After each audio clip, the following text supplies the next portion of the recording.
thank you all for taking time out to come and hear a little bit more about GODAN. We make some assumptions, I think, that people know what we're doing, and so thank you to Andrea for prompting us to kind of do this today. I put together some kind of presentation which hopefully gives you a bit of a flavour of what we do. This was supposed to be a genuine two-hander between me and Andre, but Andre's actually been out working while I've been preparing this. He's just been to Thailand to kind of forge some partnerships with government, public and private sector there, and has also been in Hyderabad. It's a very large geospatial conference. I think you're going to have to use the microphone when I'm going to put you on the spot, Andre, and just kind of introduce yourself personally and make some kind of opening comments without seeing what's coming next. So that's going to be exciting, isn't it? Yes. Thank you. Well, thank you very much, everybody, for being here. And I'll try not to spill the beans, Martin, but that's always difficult to introduce without really introducing. It was a bit funny when I was looking at your courageous efforts to bring everybody forward. I guess it's part of human nature. In every meeting, people tend to sit at the back first. But be careful. Once I tricked my audience. Seeing that, I stood from the back and I did the meeting from there. So, yeah, no, rightfully so, because we are hosted by CABI, and which is not only an excellent partner and synergizing very much with GODAN, but because we are physically here, we, or at least me, I tend sometimes to assume that you know everything about us, so, but maybe it's not all the case. And in fact, I realize that although I know many of you, I don't know all of you. So we've been hosted by CABI for a couple of years. We're advocating, trying to convince the world of the importance of open data, especially in the field of agriculture, as one of the primary tools to innovate. Because as we all know, and being an agriculture-oriented organization, you're the best place to know that unless we do something different, within one generation from now, the world is going to face very big problems in terms of food security in particular. So we need to be smart. And open data, once it's transformed in knowledge, or data transformed in knowledge, in a way makes us smarter, makes us innovate better. And we like open data because it's more accessible, or at least potentially. So part of our advocacy efforts is to help those, or to encourage those that do generate data to make it available, and to make it available not just raw, but in a format that makes sense for the farmers. So that's why we're roaming pretty well everywhere and trying to do that. And now, as of this morning, I saw we had 438 partners or associations of partners around the world, because we are trying to be global, trying to get the best ideas from Latin America to be used in Africa and elsewhere. And by the way, plant-wise, and a number of good ideas from CABI, we're also trying to share with the colleagues. Anyway, I've spoken enough. I'll let Martin take over and introduce us maybe in a more structured way than what I just did. Thank you. Thank you, Andre. Do I need to turn this one off now so I don't get some feedback? Oh, you're doing it via an iPad. You're very clever. Good. We need these clever people around us. Good. So I hope to give you a kind of a bit of a snapshot of what we do. I think Andre has already kind of stated that we're an advocacy organisation. A bit unusual for CABI, really. We're kind of very much in that kind of policy space and trying to articulate a story to quite high-level people in organisations a lot of the time. We're advocating that important data sets should be considered global public goods and made available to everyone. That's kind of the simple story. Open data, sometimes when we kind of kick off this conversation, first of all, we have this terrible debate about what do we really mean by open data, and there are lots of definitions out there. We cleverly fudge it, and we're happy with a number of the different definitions depending on the audience. But the basics are kind of encapsulated here. It's data that is accessible, as in published on the web, available, increasingly in more usable formats, different types of formats, and crucially machine-readable formats. And then it's data that you're enabled to use, so it's licensed and permitted to use, people are trying to talk to me on Skype. License to access, use and share is the word you can't see at the end there. So open data is data that can be taken by anyone and transformed into new projects, to products and services.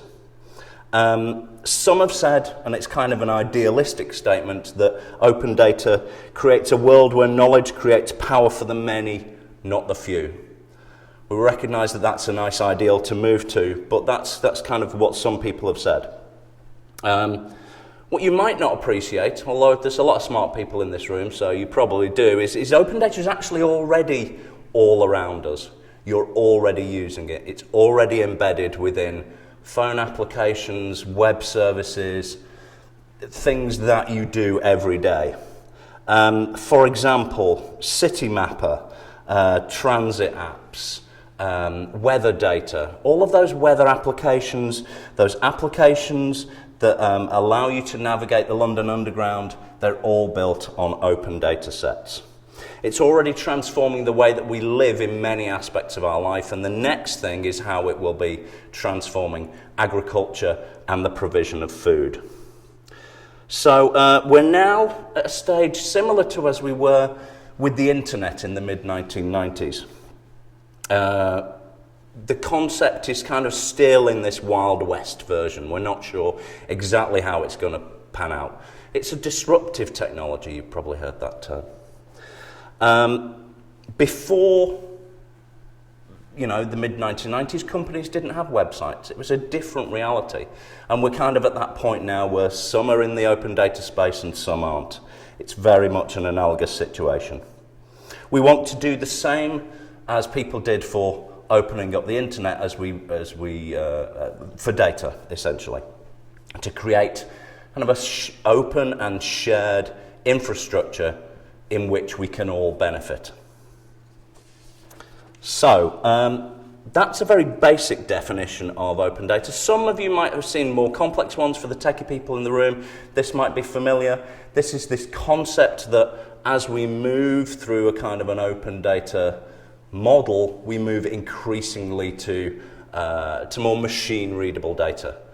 I'm going to park it there and say, I recognise you techies, that might be what you're looking for. I'm not going to talk about that sort of model of open data very much. Here's another model which might be more familiar to some people. It's the FAIR model. Here, it doesn't focus, the model doesn't focus very much on open data being free at the point of use, but rather says that data should be findable, accessible, interoperable, and reusable. This is a nice model that we kind of use when people talk about open data and they're scared about the idea that you're giving it away. So, come back to the simpler definition about the idea that we want to make data relevant, available, accessible, usable for unrestricted use worldwide. This is where GODAN fits in. We're an organisation, a voluntary organisation, a network that brings together partners that all believe in a core set of principles. A core set of principles that open data can make a difference, and it's encapsulated in a thing that we call our statement of purpose. As Andre said, we're a rapidly growing group of partners. As you can see, we're no longer 436, which is what I put up in my slide yesterday. We're now 438, apparently. And these partners come from all sorts of different sectors: NGOs, international private sector, public sector organisations. And there's some pretty big names in there. It's not an easy thing to read, but some of these logos are bold enough for you to pick out some big names. I think we can probably see, if you go, I think it should be almost alphabetical order. You can probably see an IBM in there,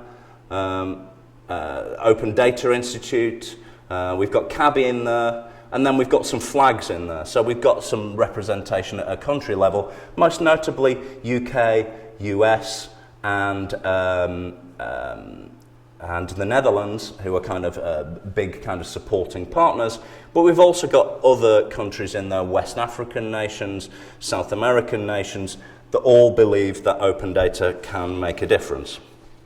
And in terms of the spread of those organisations, it's pretty broad. There are some notable gaps in there around the Russian kind of area, and that's something that that might be a difficult problem. But we're working on it.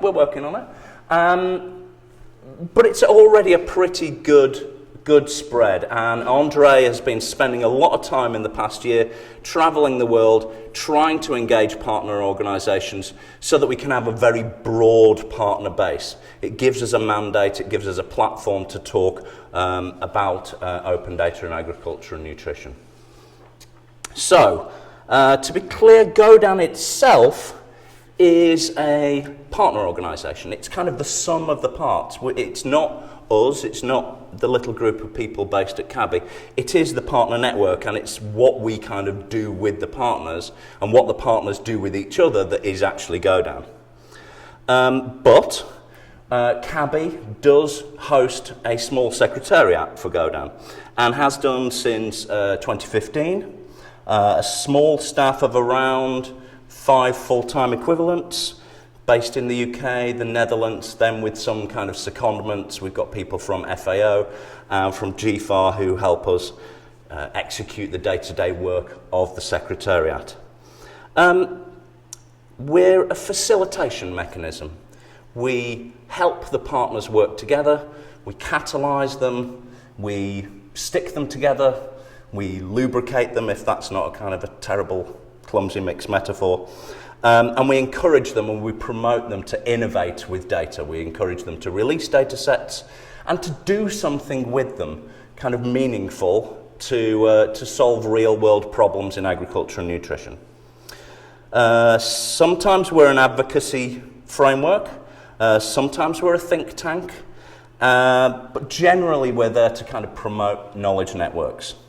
And we say that we have 3 primary functions. If we kind of want to remind ourselves what we're there for, we say we're there to convene people, to equip them, to give them something substantial to help them tell a story or to work their way through kind of policy processes, or we empower them. So we promote, we kind of encourage them to kind of engage with their political frameworks to change something. So, having said that, we are fundamentally people. I try and introduce you to some people. I'm not sure who we've got in the room. Ruthie, have we got you? Oh, Ruthie, can I do that terrible thing and ask you to stand up? Okay, there's Ruthie there. So we have a kind of a small secretariat. We've got Andre, we've got Ruthie, who's waving, she's refusing to stand up. We have Diana. Diana, I don't think is in today. And we have Michael, who is not in today either. Somewhere in the shot. Oh, there's Michael peering over the top. And Ben, based in the Netherlands. Johannes, at FAO. We haven't got Valeria in that. That's disappointing. But anyway, it kind of gives some idea that we kind of got this small group of people, and then to kind of make something happen, we rely on a broader group of people around us. In this context, it was the delivery of this very large summit that we delivered in September in New York. And all of these people were the planning committee for that summit. A huge group of people that we kind of brought together and helped make things happen. This is the now ex-Undersecretary of State for Agriculture, US Department of Agriculture. So some fairly influential people as well. So for the sake of transparency, because we're an open organisation, this is who gives us money to do what we do. So you'll see that CABI is included within that, and it's very important to us that CABI itself kind of puts its money where its mouth is and kind of helps us to do the job that we do. So, why open data? What can it do for us? Well, kind of in fairly abstract terms, open data can achieve these kind of broad 3 areas. Organisational change through transparency. It can change organisations by kind of shining a cleansing light on what's happening within organisations. More importantly, perhaps, to kind of a lot of the people here, it can boost innovation, it can create new products and services if used wisely, and it can promote more efficient and effective decision making. That's kind of the abstract view about what it can achieve. More concretely, you're likely to see applications in particular areas to improve and promote climate smart agriculture, improve pest management, etc., etc. But the potential applications are so many and so varied, sometimes we found it easier to tell stories, essentially, rather than kind of giving long lists of potential applications, show people what's going to make a difference. And we do that through a number of different means. We publish stories on websites, either our own or others. We develop booklets of case studies, success stories. But increasingly recently, we've also been developing videos. And so following the principle of show, don't tell, I'm going to show you one of those videos now.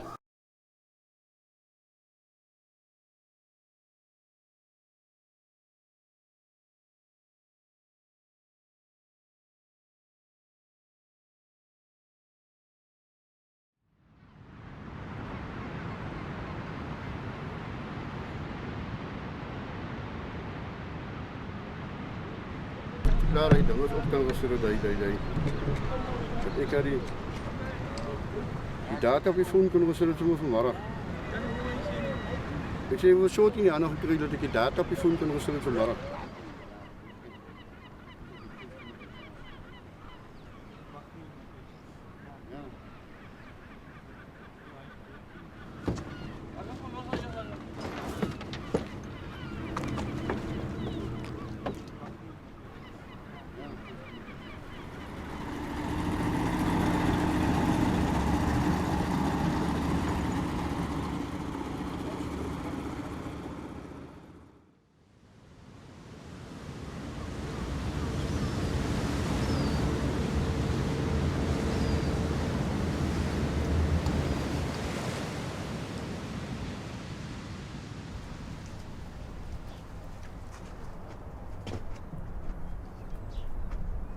That is where I stayed for so many years.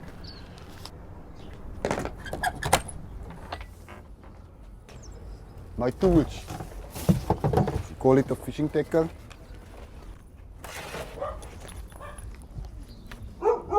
And this is my source of income. My boat, my pride.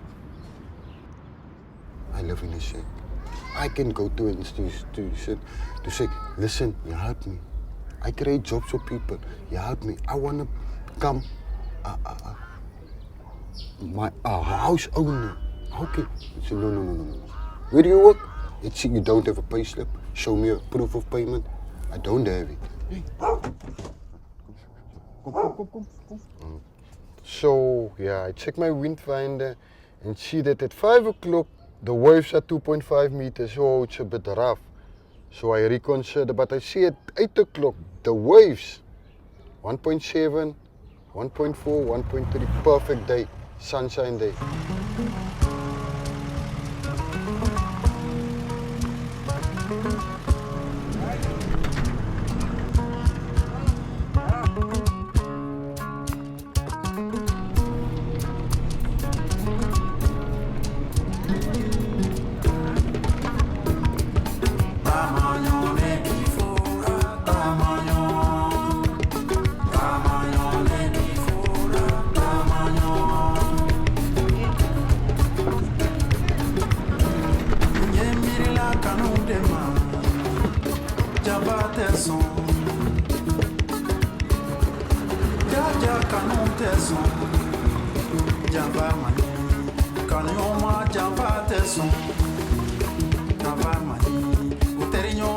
In the past, there was less communication between fishers.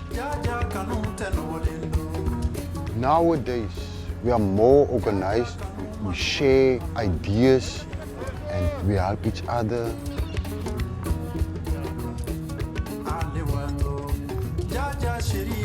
Fishers are asking about Abalobi, they are interested and they want to join.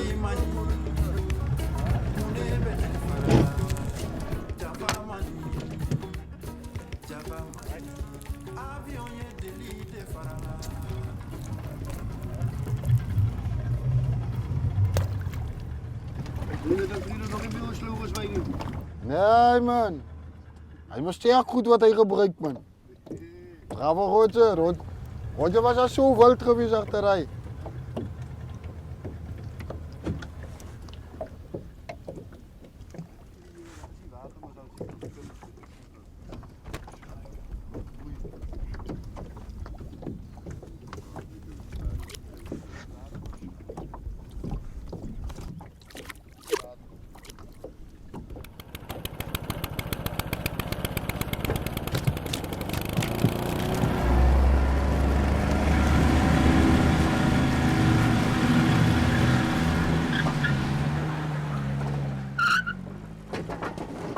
We went out for fish, yes.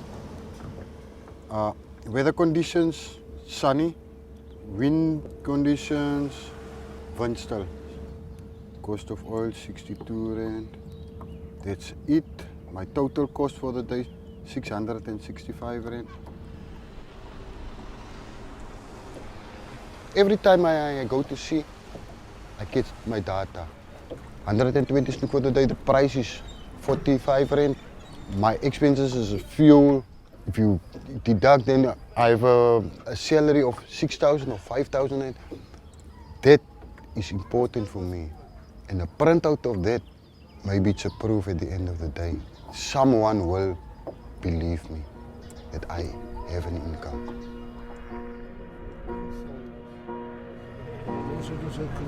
Abalobi says, these guys are fishers.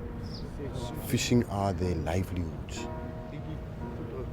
It eliminates the paperwork, the pen and paperwork every day.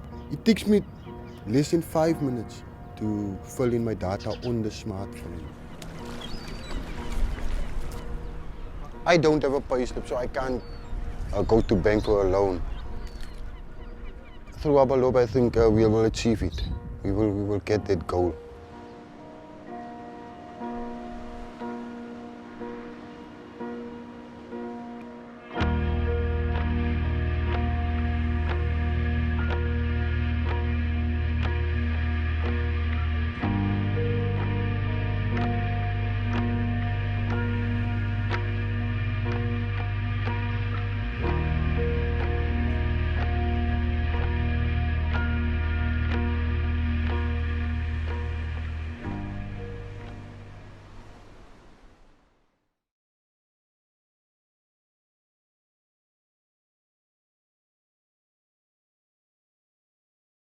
So it's telling an open data story, but it's telling it in a fairly kind of intimate and accessible way.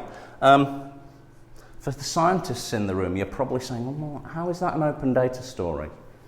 And that's why sometimes we kind of can't use these in isolation. We kind of have to do some explanation around them for those people for whom that question matters, if you know. In this case, the open data is the geospatial data. It's the bit that says where the people are and kind of what the environmental conditions are around them. It's the weather data. And then overlaying on that is the ability to, through the application, for people to share data with people that they want to share, in that case, their peers. You know, I'm going to share some data around fishing with people that I trust.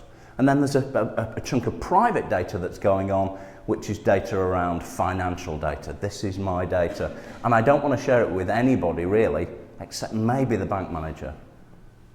So, rather than kind of telling that rather wordy and impenetrable kind of data story, much better to engage with people around things like video. So, we can tell compelling stories, very engaging stories. So it's all plain sailing then? Well, no, we're not always preaching to the converted. Not everybody shares our enthusiasm for open data. And here are some challenges that we face and some kind of questions. And some of these are actual real quotes, some of them less so. You know, stuff that we encounter all the time. Open data, it's only good for those, you know, those big players, those that have got the technology and the expertise to kind of exploit it.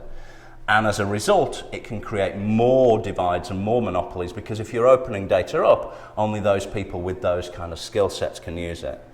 The research data is only meaningful. This is one for Wukash, where is he? Yeah. The research data is only meaningful in a specific context, and only I really understand that. You can't understand that, so I'm not going to share the data with you. And of course, somebody has to pay. And that's an issue that we all have to tackle. You know, if you're going to make it open, there are costs associated with doing that, so you have to think about the business models to do that. So, how do we address these kind of more thorny problems? We're not just there as kind of blind evangelists for open data. We want to kind of address these more tricky and more intractable problems. And one of the ways that we do that is through addressing the challenges with our partners, moving the debate forward by developing some policy-focused research and thinking about how we address those specific problems. If we've got concerns about ownership, about who governs, about who directs, about data rights, about privacy, then we explore that through policy-focused research. And here are some of the publications that we've already developed on that. One of our big kind of constituent audiences are governments. As a kind of a movement overall, we've kind of moved away from saying, well, just publish the data and people come and people will innovate around them. But for governments, that's kind of their responsibility. A big part of what they do is to make sure that data sets are opened up. And we have been working with an organisation called the Open Data Charter. Multi-stakeholder network comes out of the Open Government Partnership, and it was, you know, a mechanism that was created by open data experts from government, civil society, private sector, to essentially promote some core principles that data should be opened out by default, timely and comprehensive, etc. 6 principles there. But they kind of, you know, got commitments from governments to these principles at a very, very high level. But they very soon faced a problem, which was, okay, so what do we do next? We're interested in open data in these particular sectors, whether it be education or tackling corruption or indeed agriculture. So what we've been doing is we've been working with the Open Data Charter and a lot of their partners to explore just these issues, and we've developed a thing called the Agriculture Sector Package with them. So it helps government achieve the Sustainable Development Goals. It means, you know, advising them as you can, how data can be kind of a part of that picture. It maps data sets that governments might be sitting on to kind of policy imperatives. If policymakers want to promote a particular type of farming or a particular sector or a particular part of the value chain, then here are the data sets that will make most difference to them. So it tells government what we might already know, that actually farmers, for example, the data sets that matter to them are weather data. It's market price data. And kind of working with them to kind of develop this package, it gives them that message in a language that they can understand. And it builds a shared agenda around moving open data on and giving a guide for governments to kind of do the right thing in this space. So, time for another story. So this is a more recent one, and I'm going to go. Should I go back to YouTube and risk it? Why not? This is giving another story about how open data is used. Maybe the open data in here might be a little bit more obvious as to kind of what component it is within the overall picture.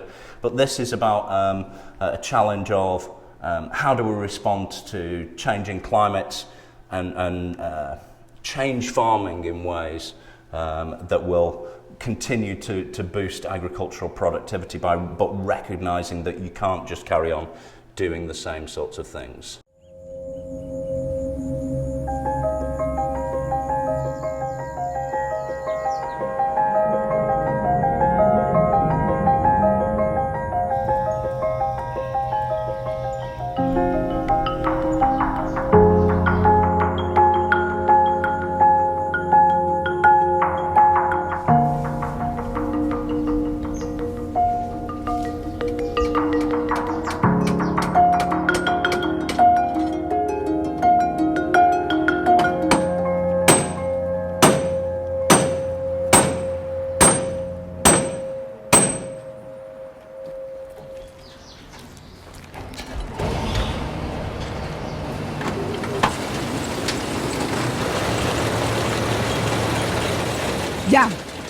Ya se arregló.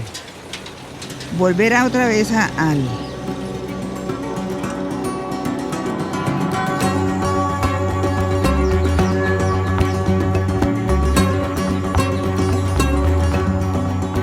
Ahora miran la máquina cómo trabaja, lo lindo que es eso, es que eso es muy bonito. Ver trabajar una combinada de eso.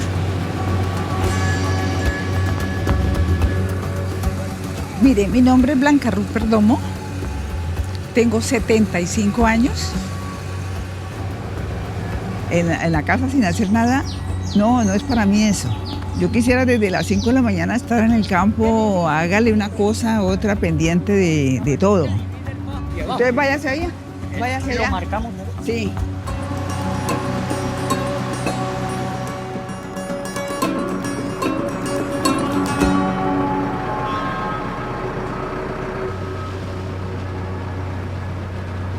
El clima ha cambiado mucho, entonces por lo tanto, si en el día está muy caliente y en la noche también está caliente, entonces hay mucho variamiento, entonces se pierde parte de cultivo, y mucho. Lo que pasa es que ahora es más caliente, más ardiente, seca más, pero antes no calentaba como ahora. Es que es el calentamiento que hay.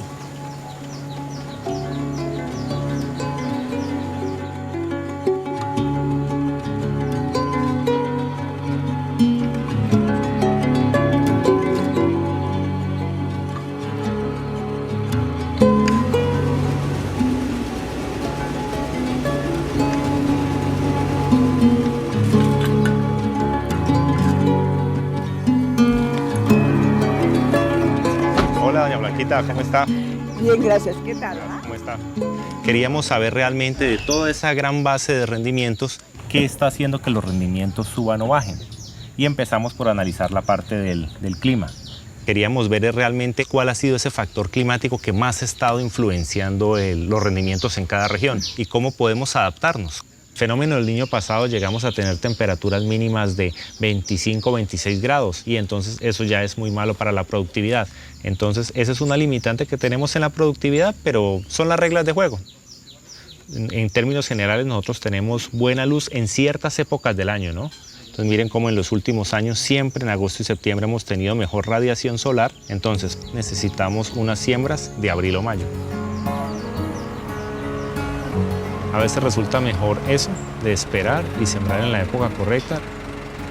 Le saca a uno mucho más beneficio que a veces sembrar en la época que no es.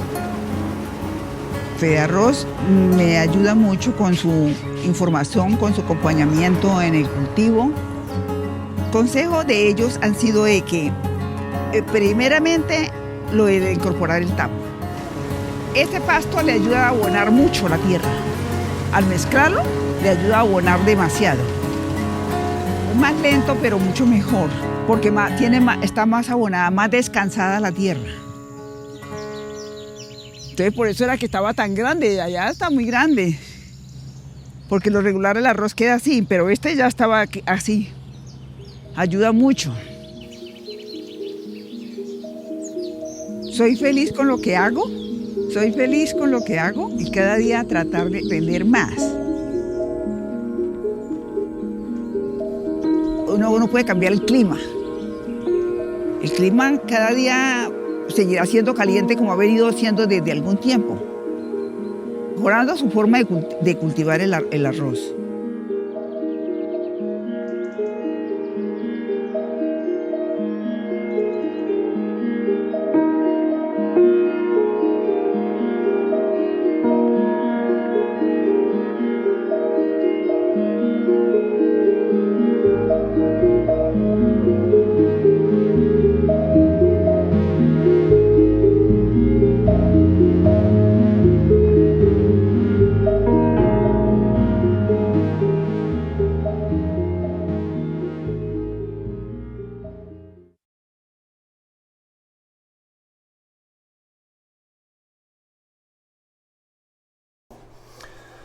So again, we're telling some interesting stories. We hope that the stories are based in some very solid evidence behind the scenes. So the importance of researching and fact checking to back our stories is vital to us in going out to the partners and helping tell their stories about how open data is making a difference. And we do that through a number of means. We kind of engage with media, we